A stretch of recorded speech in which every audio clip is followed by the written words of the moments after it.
In May 1984, the first of a series of national garden festivals was opened in Liverpool. Built under the auspices of the Liverpool Development Corporation, the festival was sited on 125 acres of reclaimed land on the banks of the River Mersey. To provide transport around the site for the millions of expected visitors, a 2.5 mile long 15-inch gauge railway was constructed.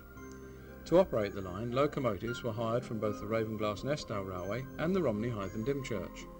The RH&DR also supplied 5 20-seater coaches, and a further 18 were built specially for the festival railway by Carnforth. Not long after the festival opened, Geoffrey Robinson, armed with his trusty 8mm camera, recorded these pictures of the railway in operation. In the opening shot we see Sampson making her way around the lake towards the Japanese gardens. In the background is the Festival Exhibition Hall, which was the largest man-made structure on the site.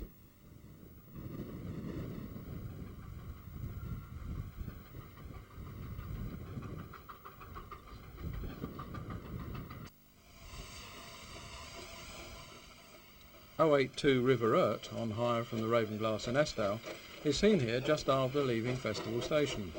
The footbridge in the background gave passenger access from Festival Station to the diesel railcar operated branch from Place Station to Herculaneum.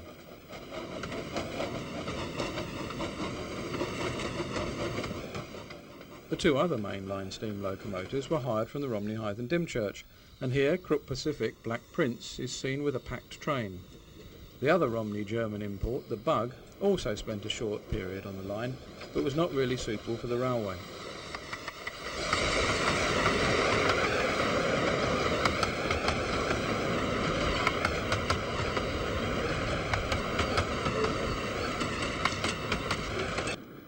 As noted before, the short branch to Herculaneum was worked by the Ravenglass's Silver Jubilee DMU.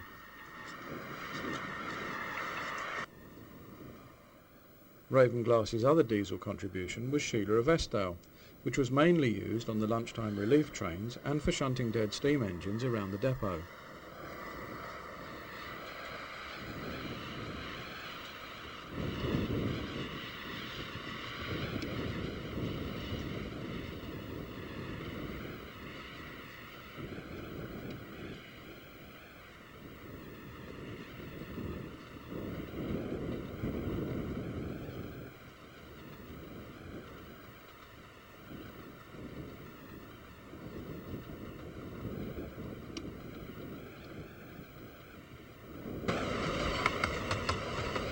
Following the style of the RH&DR coaches, the Carnforth built examples were finished in teak varnish.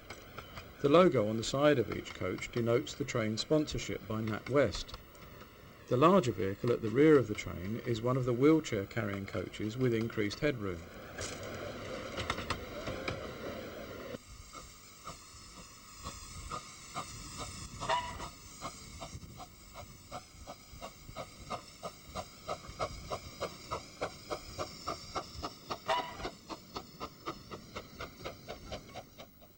The festival organisers had originally wanted a red engine, so just before dispatch to Liverpool, Sampson received a coat of signal red over its more usual LNWR black. This temporary paint job actually lasted almost 6 years before number 6 was overhauled and painted in Great Eastern blue.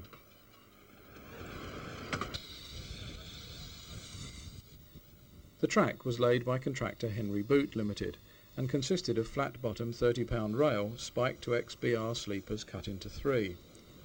Unfortunately, Henry Boot's inexperience with small gauge track led to a few problems, especially with track expansion.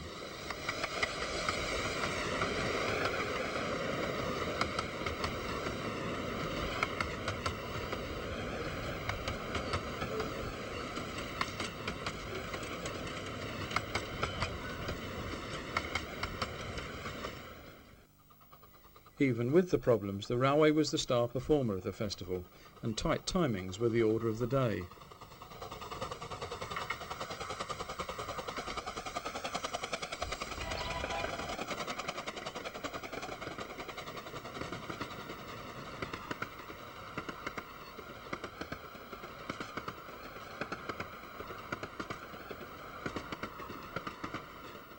As well as the tight curves and heavy gradients, the line also boasted a tunnel. With its high entertainment value, it was hoped at one point that the railway might be retained after the festival closed, but unfortunately it wasn't to be.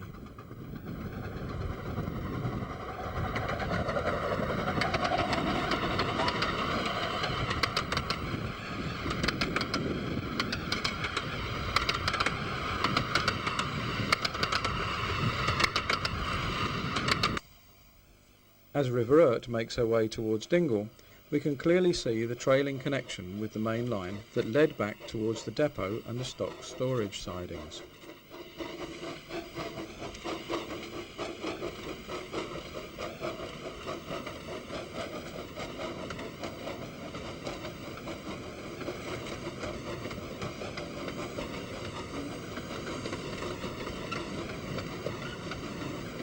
By the time the festival closed on the 14th of October 1984, over 4 million people had visited the site, and the steam and diesel locomotives had notched up a total of over 17,000 miles between them.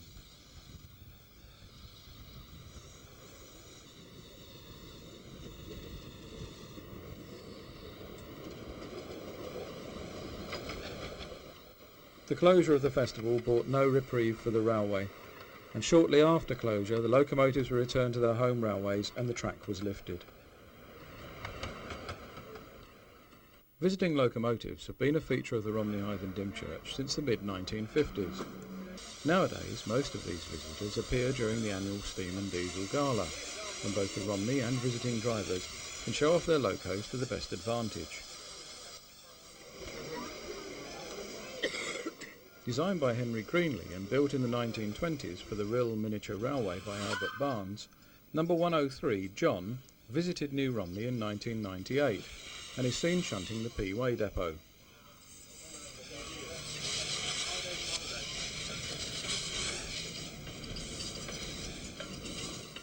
For a good part of its working life, this loco could be found at the Bellevue Miniature Railway in Manchester, where it operated under the name of Railway Queen. Following the closure of that railway, it spent some time at Alton Towers, Walton Lido and the Lightwater Valley Railway before passing into private ownership.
In 1940, the Army requisitioned the RH&DR as part of the Coastal Defence Network.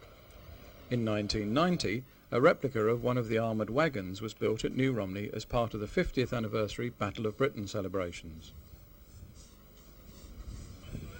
Bassettlope Class 30 Sinolda was built for the Sand Hutton Railway in 1912. Like John, it spent a lot of its later life working on the Bellevue Miniature Railway in Manchester. It's now part of the Ravenglass and Estelles Railway's museum stock and sees occasional operation on special days.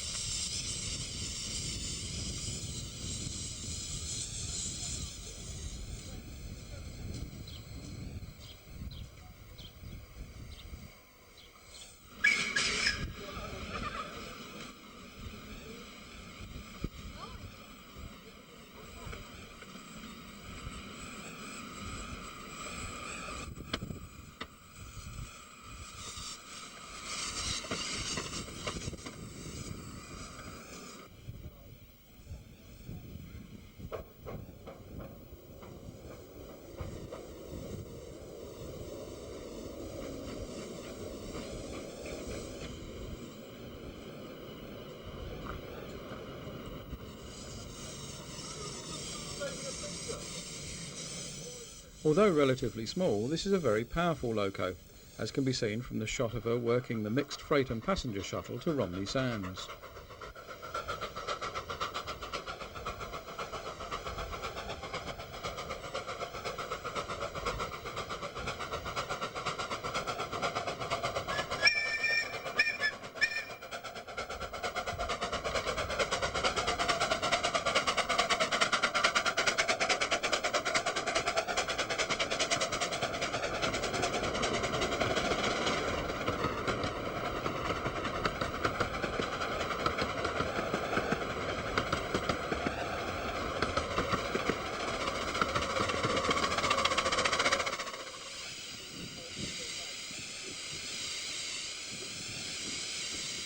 Another visitor from the north with connections in the south was Red Dragon. This rebuilt Basset Loke 442 spent many years at Dreamland in Margate as Prince Edward of Wales. Restored for use on the Lakeside Miniature Railway at Southport, the engine was a welcome visitor to the RH&DR.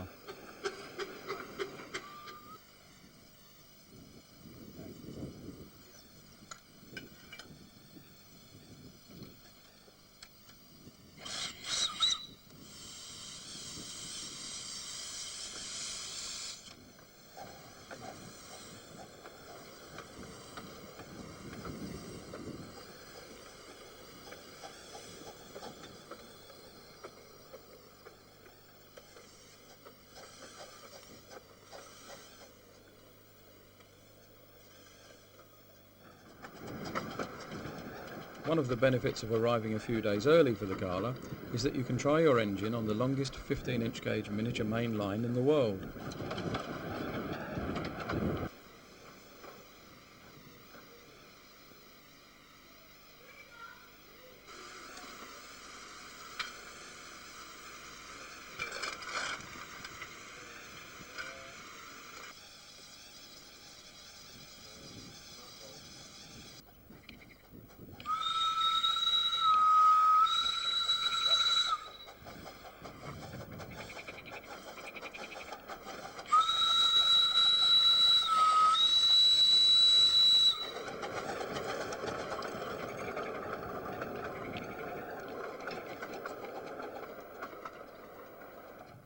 Finally, Red Dragon and the Hayward four-wheel brake van make a strange pairing as they run parallel with Dr. Sin.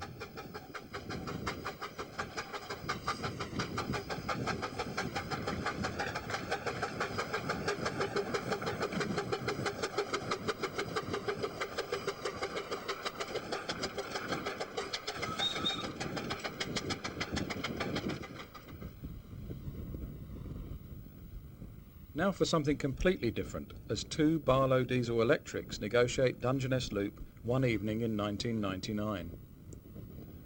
Built by Harry Barlow in Southport, the red one, the Duke of Edinburgh, was built in 1950, while the green one, Princess Anne, dates from 1962.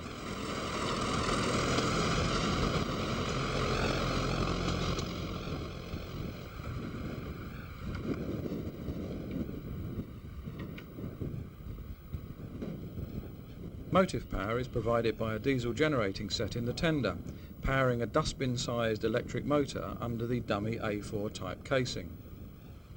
Both of these locos normally operate on the Windmill Farm Railway at Burscough.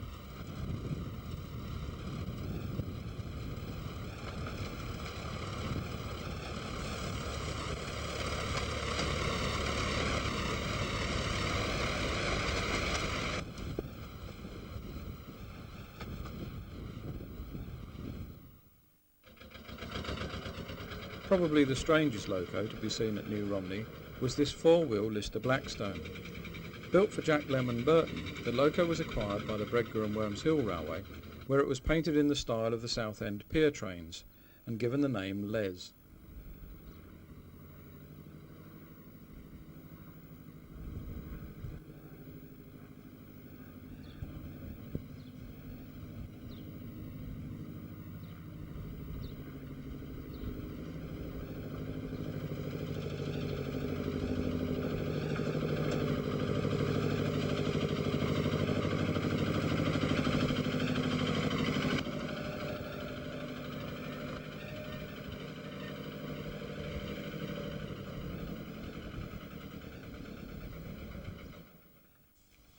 Before we look at more engines in action, I thought it might be interesting to see how the locos actually arrive at New Romney, in this case in threes.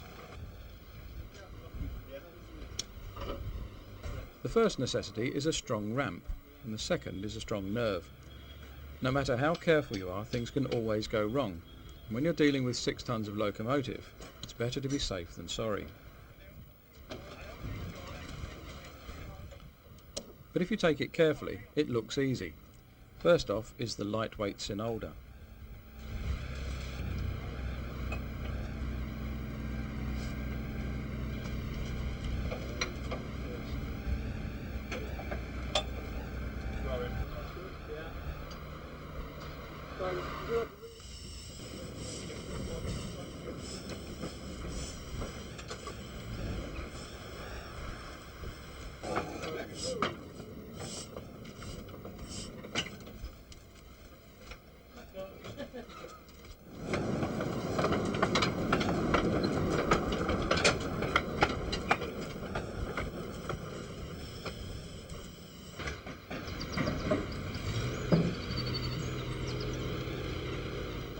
River Mite's a bit bigger and needs slightly more attention.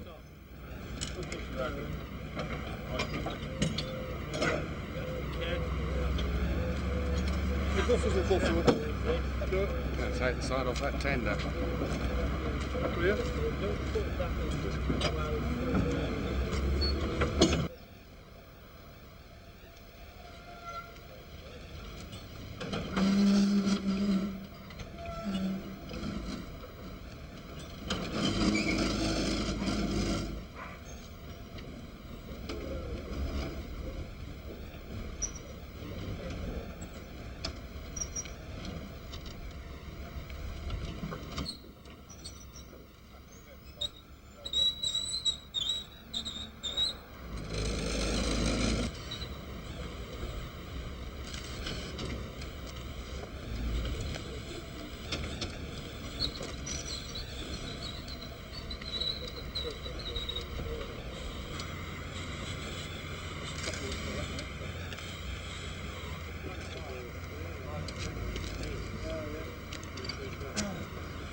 While we leave the crew to unload Typhoon, let's take a closer look at River Mite. Built in 1966 by Clarksons of York, the engine is actually owned by the Preservation Society. A coal-fired 282, the loco is painted in Furness Railway red.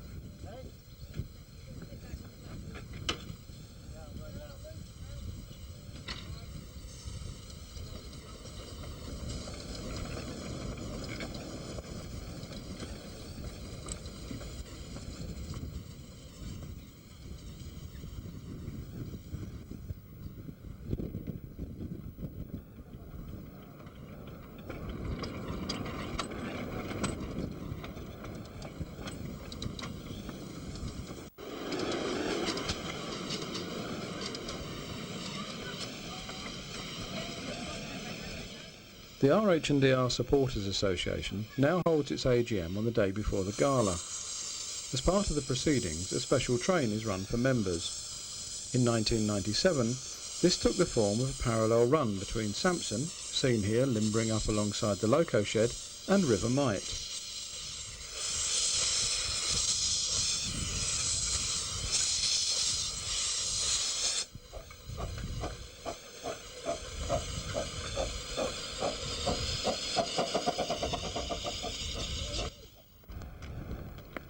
On the up run at Burmarsh Road, the rain was falling steadily.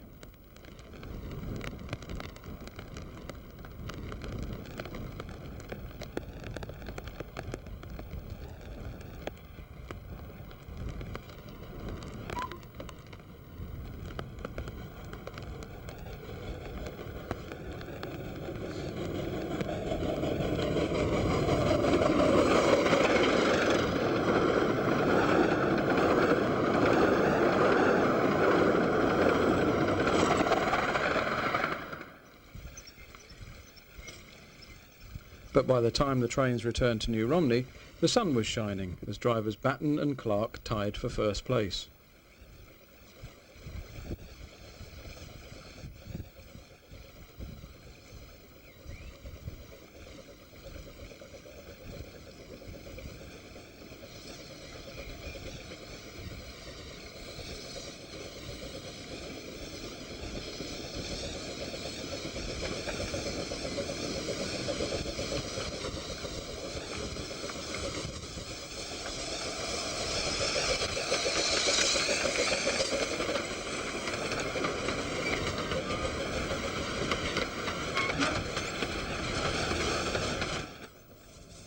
On Gala Day proper, River Mite double-headed with several locos.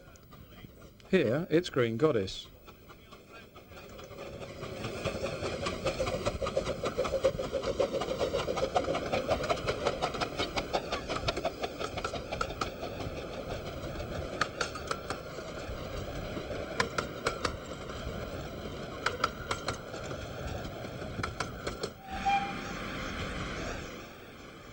And this is Prince William.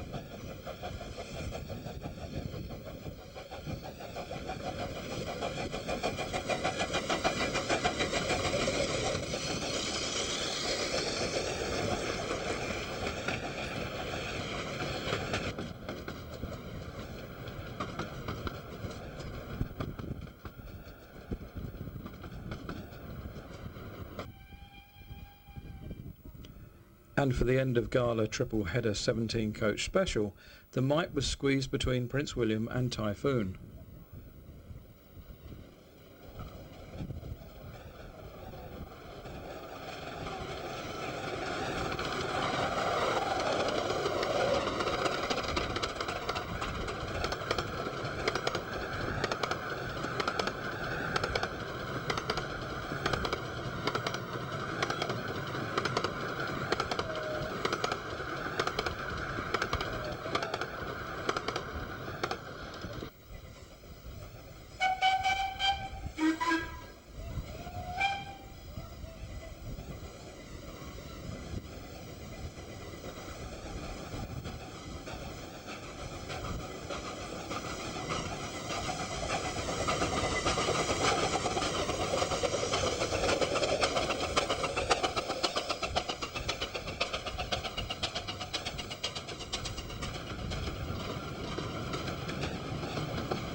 This loco, originally named Prince Charles, was built in 1946 as a 460 by Guest Engineering.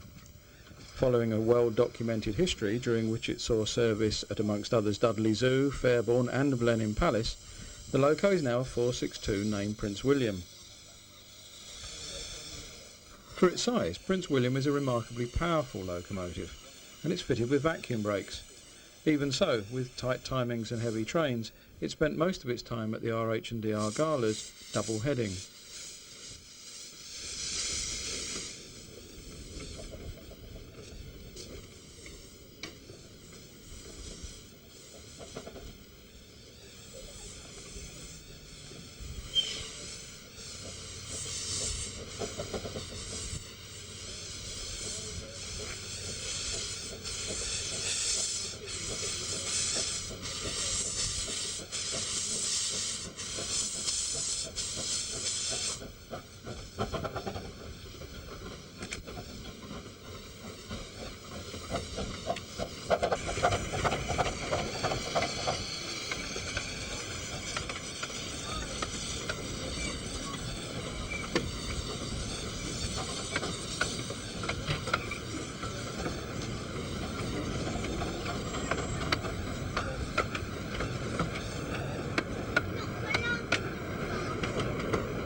Another engine which has seen several changes in its life is Bonnie Dundee.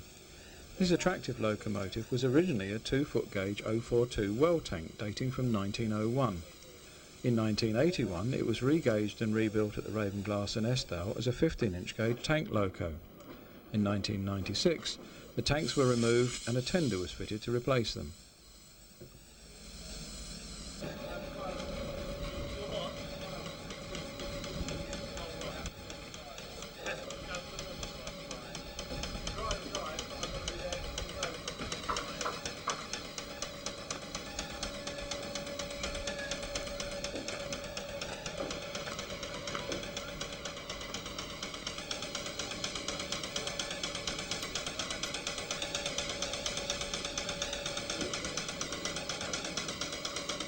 As Bonnie Dundee is turned before working to Hythe, some people still seem to be more interested in yesterday's racing results.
While Bonnie Dundee waits its turn, Prince William leaves for Hythe with the train that will divide at Dymchurch.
With the preceding train now out of section, Bonnie Dundee gets right of way.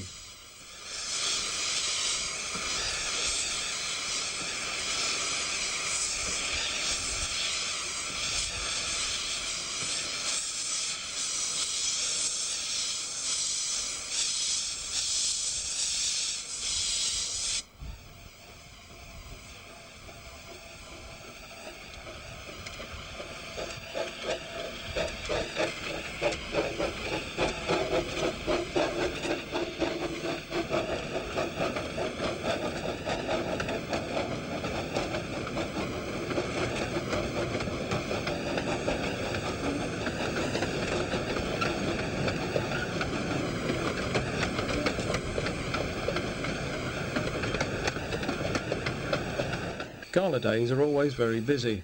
Here, Green Goddess and Black Prince arrive for a loco change.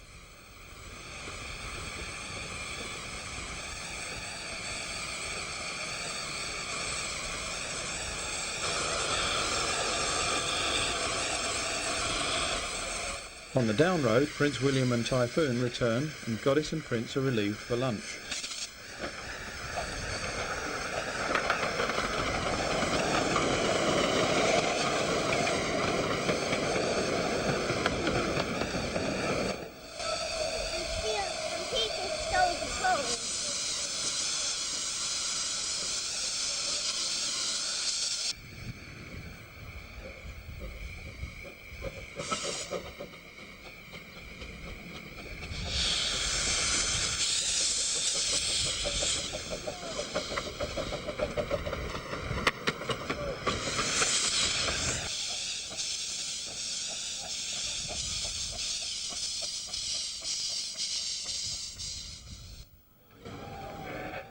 Finally, with everything out of the way, Bonnie Dundee makes her way back into New Romney.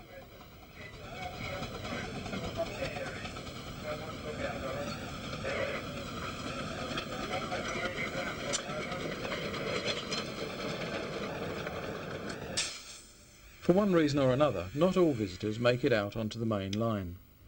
This small switcher, built by R.H. Morse of Potter Heigham, spent all of the gala running up and down the erection shop sidings.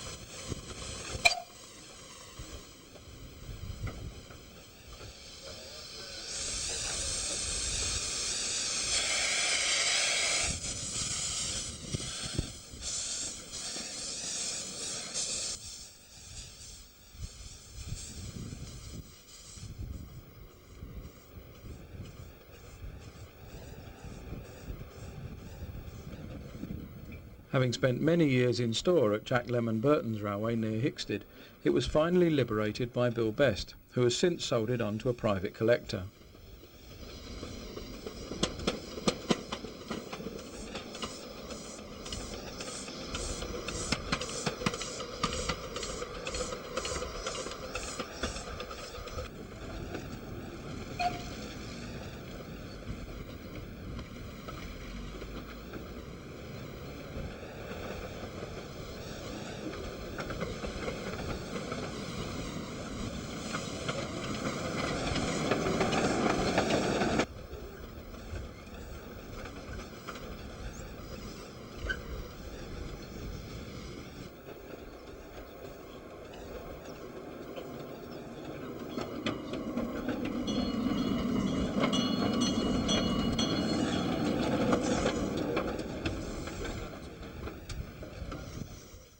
Although this digital age has meant our expectation of picture quality is far greater than it was 10 years ago, there are occasional captured moments that outweigh technical quality, and I think this is one.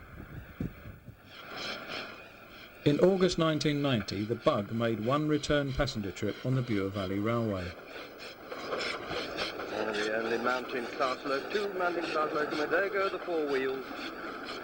But she's not under her own steam, she's being pushed by the Bug. Fortunately, RH&DR enthusiast and director Peter Rothschild was there to video it.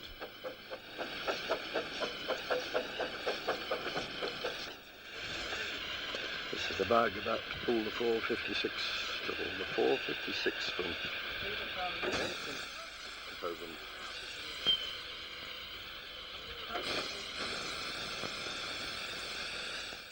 The loco was sent to Aylsham to try to alleviate the motive power shortage, but it was obvious from the start that it would have problems with the tight timings required between loops. In the late afternoon, the Bug, with Richard and Simon Batten on the footplate, left Aylsham with a scheduled passenger train to Wroxham.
The station at Wroxham is alongside the standard gauge line from Norwich to Sheringham.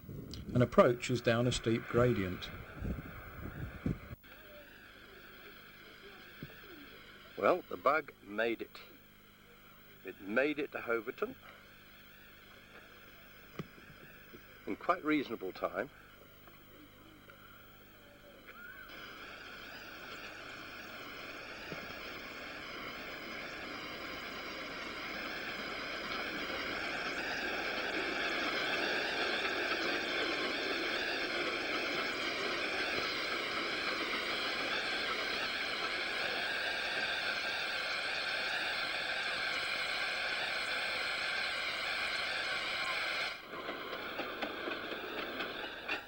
On arrival, the bug was turned and watered for the return run.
The experiment was not a success, and the loco returned to New Romney shortly afterwards, having made just one passenger journey on the Bure Valley Railway.